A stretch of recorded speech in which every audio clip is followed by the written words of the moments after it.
Welcome to my channel where we talk to extraordinary people about the afterlife and the impact it can have on our lives. Today's guest is Lafferty. Brie had her near-death experience in 2017 and is a great example of someone whose outlook on life completely changed afterward. She works today as a death and spiritual doula. She also offers a number of related courses, which you can check out on the website linked below.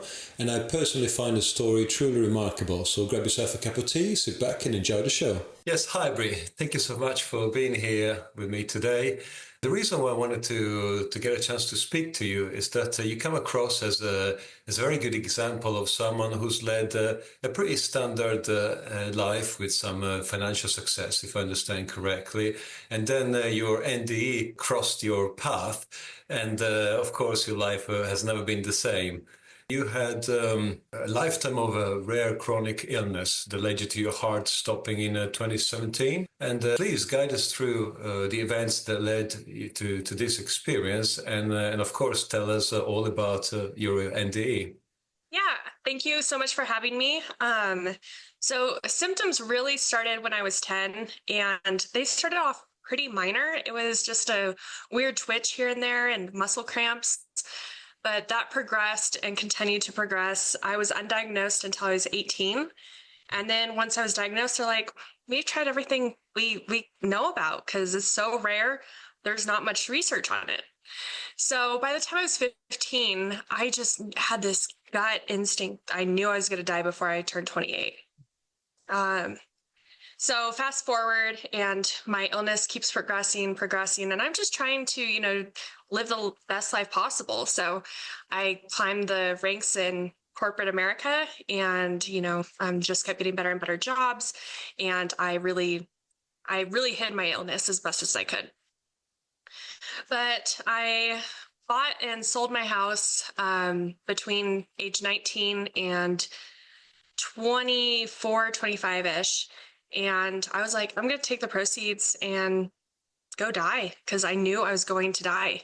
Oh, wow. So I moved to a whole nother state, about 1,400 miles away, which I'm not sure how that is in kilometers, even more in kilometers. And I just wanted to be alone. So I moved, and I still tried, I didn't know what was going to happen, when it was going to happen. And I just tried to live my best life possible. I explored nature. I went, spelunking and cave diving and, nice. Tubing on the rivers. I just tried to live my best life possible. And that brings us to April 27, 2017. And the weeks leading up to that, my mom and I had tried to do spirit release therapy because we're like, we've tried everything else. Why not? Why not try this? And I was warned that you could get a little sick with it. I didn't realize it was a release of energy. It's comparable to the feng shui flu, or if you're familiar with Joe Dispenza, they call it Joe Dispenza influenza after a week of meditation. It's just moving all that energy that can make you actually physically ill. So I got ill.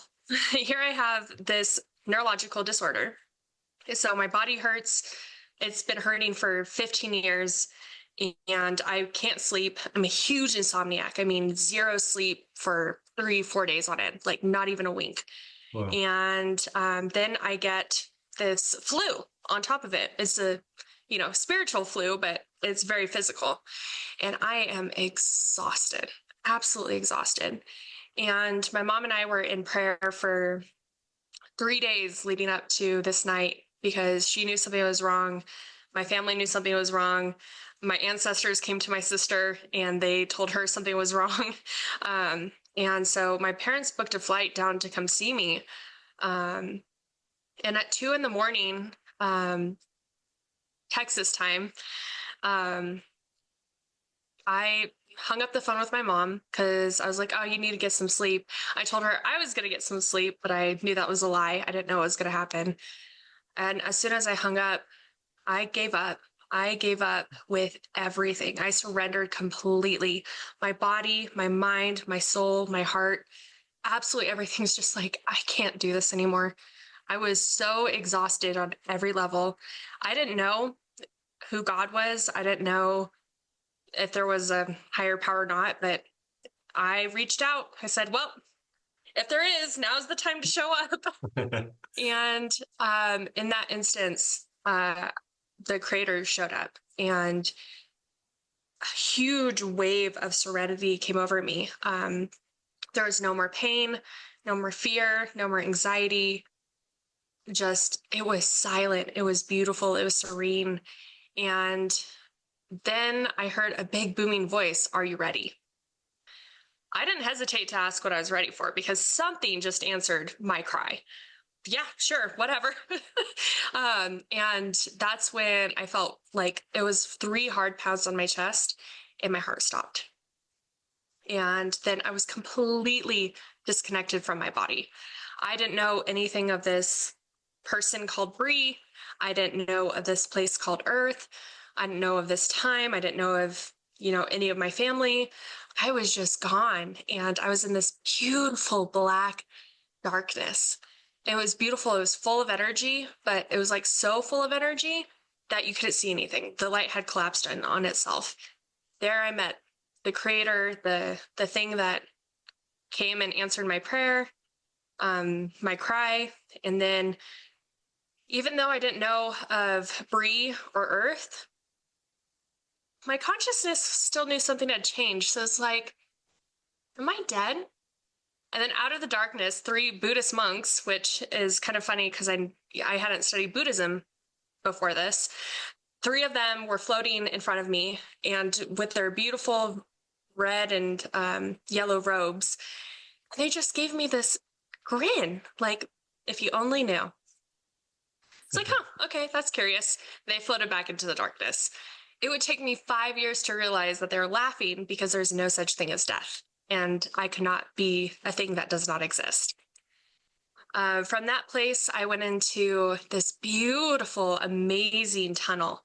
It was really vivid, like bright blue, white, and filled with binary code all around me.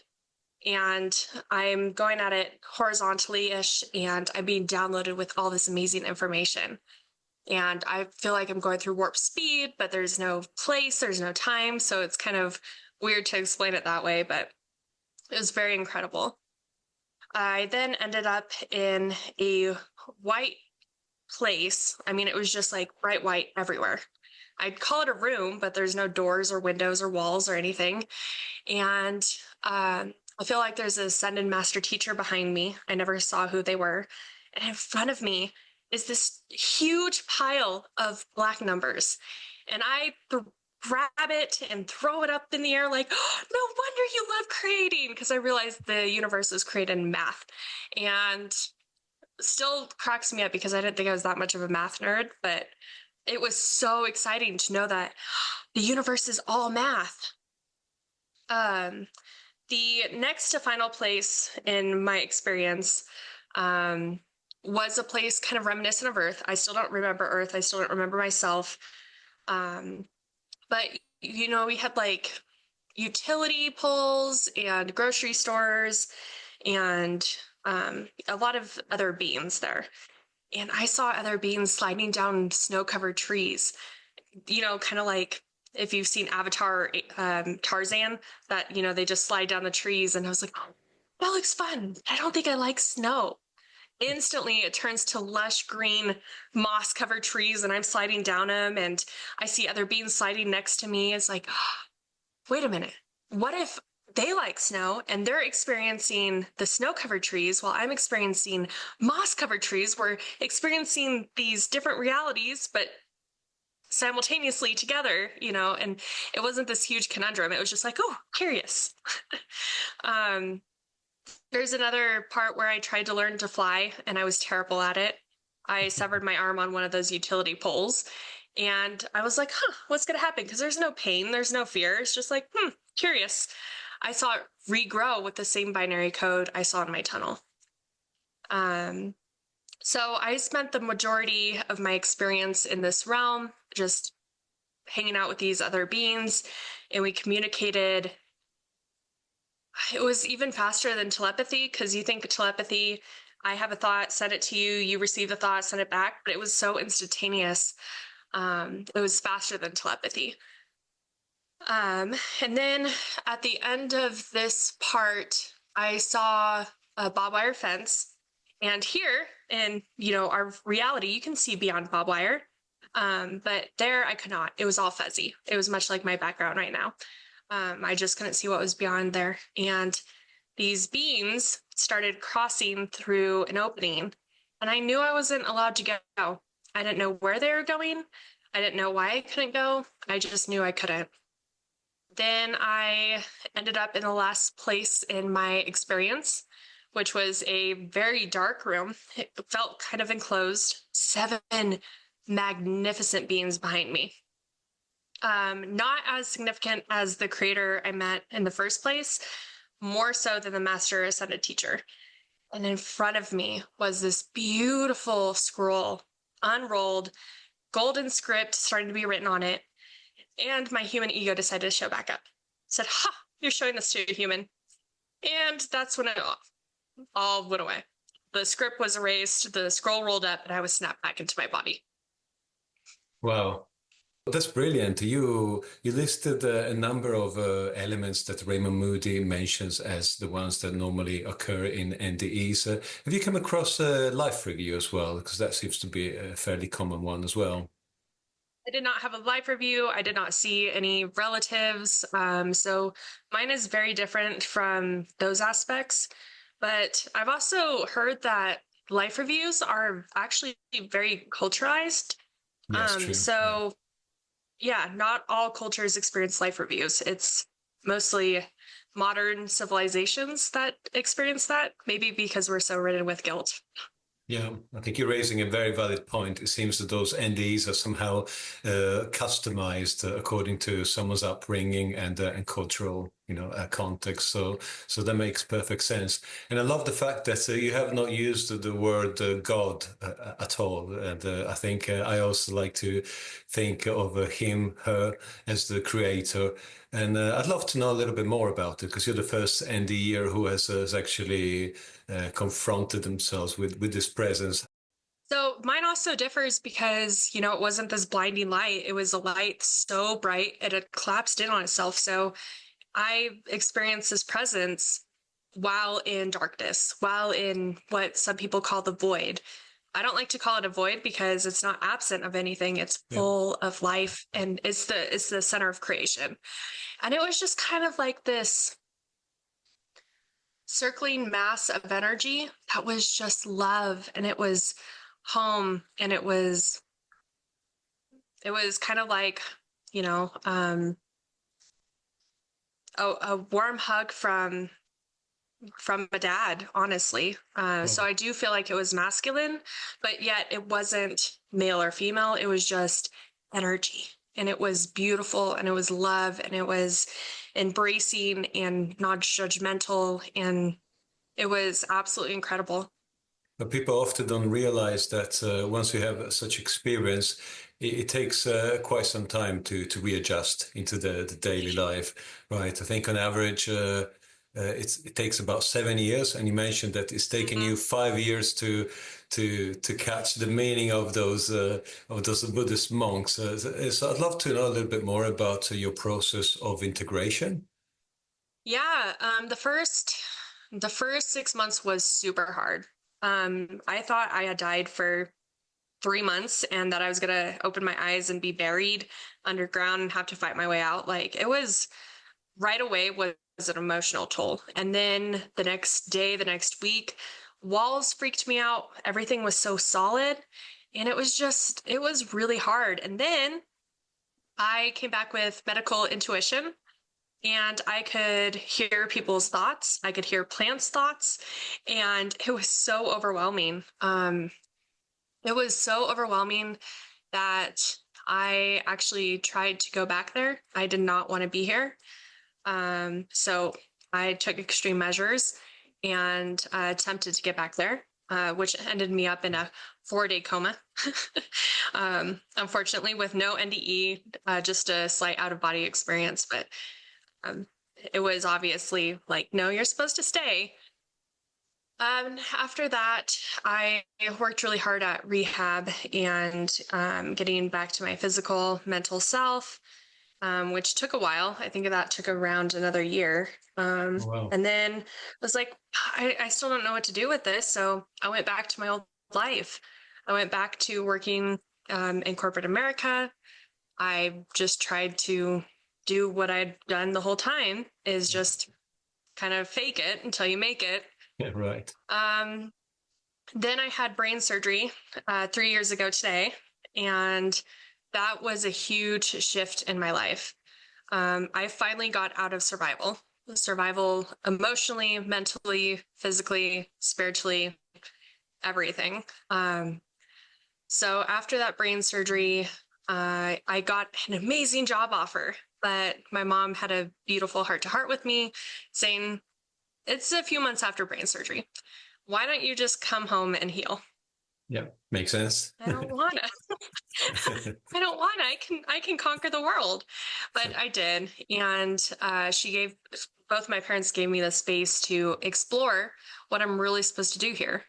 And that's where I found being a death doula. Right after my experience, I started volunteering for hospice for Right. about 2 years, and it touched my heart on such a huge level. So then I found a thing called a death doula. It's like, oh, I could do even more than active dying. I could do even more than hospice. I can help people as, early as advanced directives. I can help kids. I can help, people who have lost somebody 5 years ago that are still having, trouble processing. I can help with legacy projects and bucket list. And the world really opened up to me. So that's when I became a death doula. And I added the spiritual doula on after a week-long meditation retreat, and I got back into the space of my NDE. Okay. Oh, wow. I did some transcendental meditation for the first time ever. I didn't even know what that was. And part of that code from my tunnel came back to me and healed me of my neurological movement disorder. Wow. And it's like, oh my gosh, anyone can do this. We are all powerful. We all have the power within. God is within. So I became really excited to help unleash and unlock that power in other people. That's great. So actually, I came across, so I was aware of the death doula position, but thanks to you, I came across the spiritual doula, which I didn't know such thing even existed. Would you mind explaining a little bit the difference between the two? Yeah, so a doula basically helps with major transitions. The first doula is known as a birth doula, helping life transition into this world. Death doula helps transition life out of this world. A spiritual doula helps with all those huge transitions in between. So that could be spiritual awakening, grief, healing from chronic illness, all those big transitions that we still go through. I have so many questions. Let's see how much time we've got. So, would it be a fair statement to say that before the experience, you didn't used to believe in life after death, and clearly now that's no longer the case? Um, I didn't really know what I believed in, honestly. I was raised in a Christian home, and I was told all these things, you'll have a life review and you're going to go to heaven or you're going to go to hell. But if Jesus saves you, you'll be fine. But I was also told that Jesus would save me if I prayed hard enough and he would heal me. So I was conflicted because I would pray so hard, and I went from praying and asking to begging to screaming to fighting, and, nothing ever came of it. So it's like, well, I don't know what to believe. I think I always believed in life after death, but I had no idea what that meant. And I had no idea what God looked like. Were you afraid at all of death before your I near-death was more afraid of experience? life. Oh, yeah, I makes was so much sense. more afraid of life. Yeah. Yeah. Life was painful. Life hurt. My physical body hurt. My mind hurt.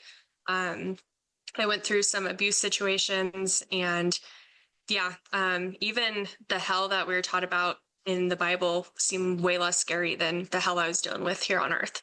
Yeah, I think people fail to realize that sometimes we can create hell on earth, so that we don't need to wait for for the afterlife to experience that. So no, I fully relate with that. What's the biggest lesson that you've learned from your near-death experience? Oh, I think gratitude I is the like that. most powerful emotion. Yeah. And, a lot of people say love is, but you can have love without gratitude, but you can't have gratitude without love. And Ah, good with point. gratitude, if you are already thankful for things in your life and things that are going to happen in your life, you can create anything. So, gratitude is the most powerful emotion. And we are all going through something where we all chose, a crazy, crazy journey, a crazy life, and just be compassionate, And luckily, that wasn't even through my near death experience. That was something as a teenager when I'm like, oh my gosh, I'm hurting. I look normal, I look like a, fun, vibrant teenager. You have no idea what someone else is going through. Yeah. So compassion goes a long way.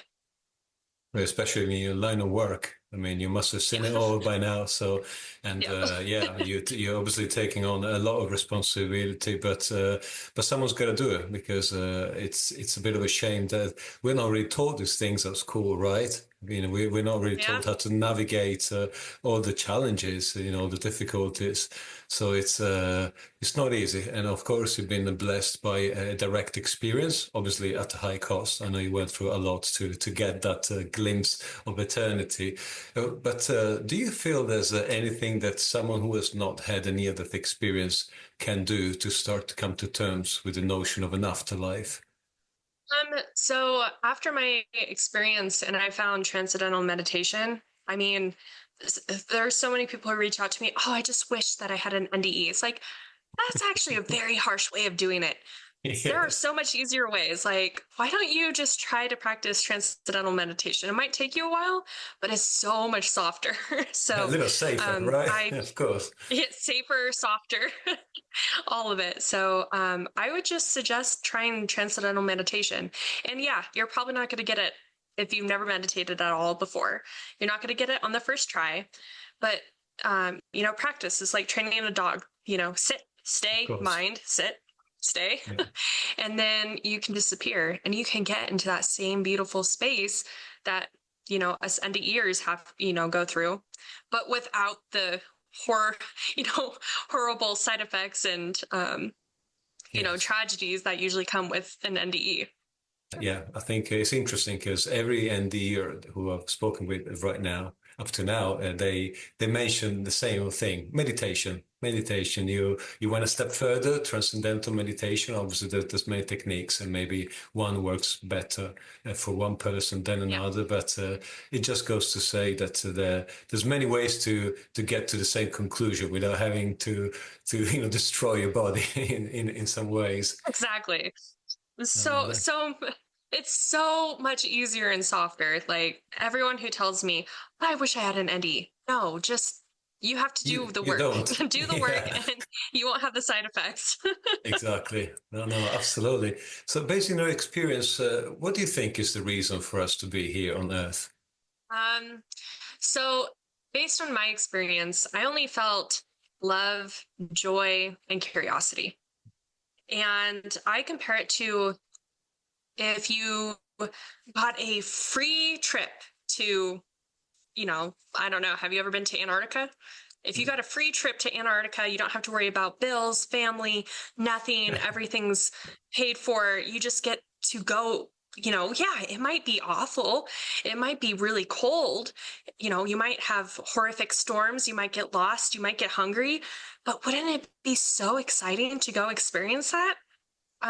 That's kind of how I compare leaving the spiritual world to come here. It's like, oh, I get to experience grief and loss and hurt and pain and this and that. It's like, get to. And then we get here, it's like, I don't remember signing up for this. So, doesn't this life feel a little bit like I don't know, some sort of a learning vacation, place that Yeah. we are thrown into that we clearly didn't sign up for? I mean, but we did, but without really knowing what we were going to Yeah, we just experience. forgot. Yeah, exactly. Wow, that's brilliant. And what's your idea of God after the experience?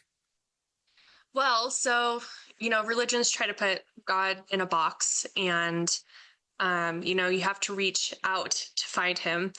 But even in Christianity, Jesus says the kingdom is within. So I feel like we are all extensions in a case. Like, so we all come from God, we all come from this creator, we all come from the source. We're just energy, and we get to have these physical manifestations to just go experience more than what's, all these endless possibilities. But there's so many just bouncing around. If you can put it and slow it down into 3D form, you can actually then experience it instead of, it all bouncing, and every second is another emotion, another feeling. We get to slow down time, we get to experience, we get to have more sensations than what the creator does. Nice. What do you think God made us? um I think just to that's a really good question. I think to just experience more. I mean, I think everything is about creating and experiencing and expanding. So we are just an expansion. I love that. Do you feel the ideas that we have about death and therefore about the afterlife play a major role in how we then decide to live this life? Oh, absolutely. And actually, in cultures, there's usually cycles. So death is either like hidden, put away, buried, take them to the hospital. I don't want to see it. And then romanticized. I mean, you can see it in the Roman Gothic era where it's heavily romanticized. Well, luckily, we are coming out of that fear, which is why NDEs are more talked about, why death duels are more accepted, why there's green burial movements. All these things is because we're on the uptick and we're getting out of that fear. Um, but you can still see it with older generations. They still don't want to talk about it. It's still scary. It's like, no, don't pre-plan. I can't handle it. And then the younger generations are, ooh, we should plan. We should have our advanced directives. We should have a good idea. We should communicate. We want to explore. We want to hear more about NDEs. We want to hear more about out-of-body experiences. So you can see that we're on the uptick, which is very beautiful, and it's a great time to be a death doula. Yeah, and a great time to be alive, right? It feels to me Yeah, that absolutely. correct me if I'm wrong, but the way that I see it is that since the 1970s, which is when the defibrillator and the CPR started to be used very extensively, for the first time in humanity, we started to have all these people dying and coming back from the dead. And as you know, there's 15-20%, had a memory of a near-death experience.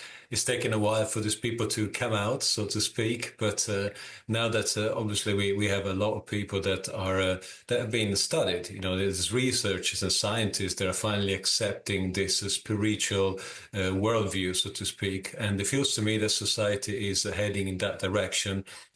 Oh, absolutely. And of course, it's going to take time for the culture to realize it, which is why we're, 50 years later and just starting to come out of this fear.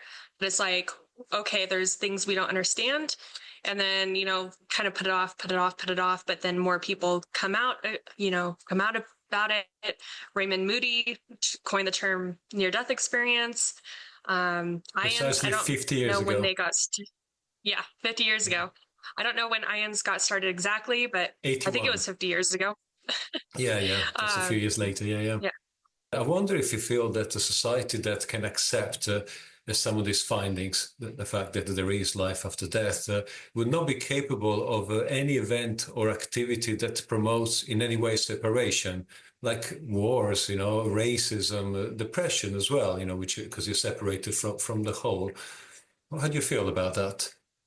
Yeah, I feel the more people who kind of awake in a sense that understand that we are all one, that we have no human body, that there's no ego, there's none of this stuff in the afterlife.